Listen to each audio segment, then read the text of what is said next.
or how to solve the problem of issues on Messenger. To know how to fix or how to solve the problem of issues on Messenger, you should just go to settings. In the first page, you can click on Messenger app.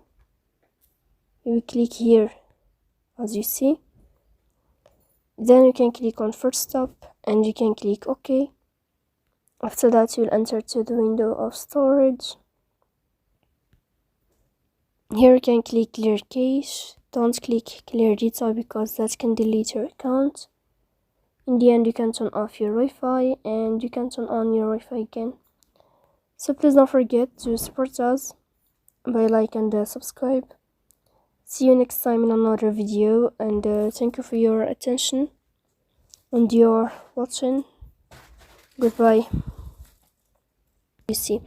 So please don't forget to support us by like and subscribe.